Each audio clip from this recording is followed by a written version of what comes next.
Hello दोस्तों, कैसे हैं आप लोग। आई होप आप सभी अच्छे होंगे। आप लोगों को आज हिंदी सस्पेंस स्टोरी रहस्य, मौत या मर्डर की कहानी का दूसरा पार्ट सुनाने जा रहे हैं।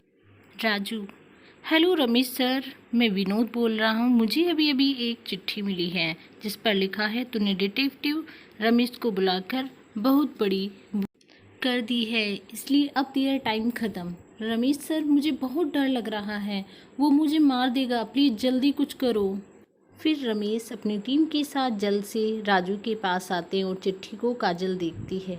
काजल, ये चिट्ठी तो टाइप करके लिखी गई है और राजू ने भी किसी को चिट्ठी फेंकते हुए नहीं देखा, तो हमें आगे क्या करना चाहिए। डिटेक्टिव रमेश कहते हैं हमें माली सुरेश के पास जाना चाहिए। ये चिट्ठी उसी ने ही लिखी है क्योंकि इसमें से क्लोरीन की स्मेल आ रही है जिसका इस्तेमाल स्विमिंग पूल में किया जाता है और स्विमिंग पूल की सफाई सुरेश ही करता है। फिर सब माली सुरेश के घर चले जाते हैं। वहाँ जाते ही उन्होंने देखा कि माली खुद को गोली मारकर आत्महत्या कर ली है और उसके पास एक टेप रिकॉर्डर पड़ा हुआ है जिसमें उसने अपनी बात की है। उस रिकॉर्ड को ऑन करके ही सुनते हैं। उस रिकॉर्ड में माली सुरेश ने बोला है, मैं सुरेश हूँ। महावीर साहब ने मुझे चोरी करते हुए देख लिया था, इसलिए मैंने उनकी हत्या कर दी और हत्या के अफसोस के कारण मैं आत्महत्या कर रहा हूँ। फिर सभी ये सुनकर शौक में पड़ जाते हैं। तभी रमेश कहता है, रमेश डिटेक्टिव, ये सुसाइड नहीं है, माली का मर्डर हुआ है। मेरे ये कहने के दो कारण हैं। पहला कारण है रिकॉर्डिंग में उसकी आवाज़ सुनकर साफ पता चलता है कि वो नशे में है, लेकिन यहाँ कोई बॉटल या गिलास नहीं है। और दूसरी वजह है, अगर माली गोली लगने के कारण मर गया है तो रिकॉर्डिंग किसने की। रमेश डिटेक्टिव कहते हैं इस सब का एक ही मतलब है, माली को बात किसी दूसरी जगह रिकॉर्डिंग की गई है और वहाँ चली गोली से माली की मौत नहीं हुई है। माली सिर्फ एक मोहरा है हमें गुमराह करने के लिए। इससे तो साफ पता चलता है कि खूनी कोई और ही है। काजल, जल्दी से पुलिस को इन्फॉर्म करो।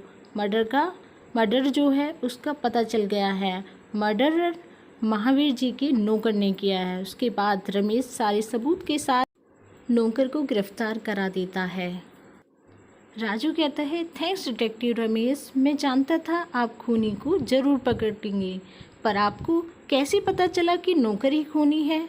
डिटेक्टिव रमेश कहते हैं, मुझे ड्राइवर पर शक तब हुआ जब मैं तुम्हारी फ़ोटो एल्बम देख रहा था। उसमें ड्राइवर की वाइफ को देखा।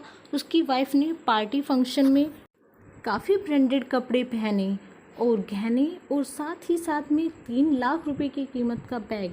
डिटेक्टिव रमेश कहते हैं, मैनेजर, इसकी इतनी महंगी वेशभूषा की छानबीन की तो पता चला कि ड्राइवर के बैंक अकाउंट में बहुत बड़ी रकम है और खोजने पर पता चला कि वो सारे पैसे आपके पापा महावीर जी के ब्लैक मनी के पैसे हैं। उन्होंने इनकम टैक्स से बचने के लिए पैसे ड्राइवर के अकाउंट में डाल दिए हैं।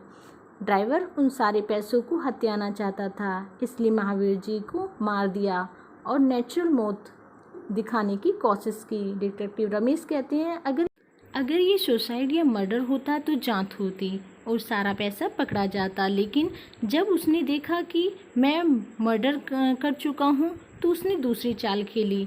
माली को अपने घर पर शराब पिलाकर बातें उसकी रिकॉर्ड कर ली और इन सब का अहम सबूत मिला ड्राइवर के घर में लगे झूमर से। रमेश डिटेक्टिव बोलते हैं, मैं जब ड्राइवर के घर पूछताछ के लिए गया तो मुझे एक आवाज़ आई जो माली की रिकॉर्डिंग और महावीर जी के फ़ोन के बैकग्राउंड में थी, जो हवा के कारण उस झूमर में आ रही थी। बस इतने सबूत काफ़ी थे उसके लिए। तो दोस्तों, आपको ये हिंदी सस्पेंस स्टोरी रहस्य, मौत या मर्डर की कहानी कैसी लगी हमें ज़रूर बताएं, ताकि हम आप लोगों के लिए ऐसी स्टोरी लाते रहें। और साथ ही चैनल को सब्सक्राइब और शेयर करना ना भूलें। और हाँ, यदि आपको ये स्टोरी अच्छी लगी है तो प्लीज़ कमेंट करके ज़रूर बताएं।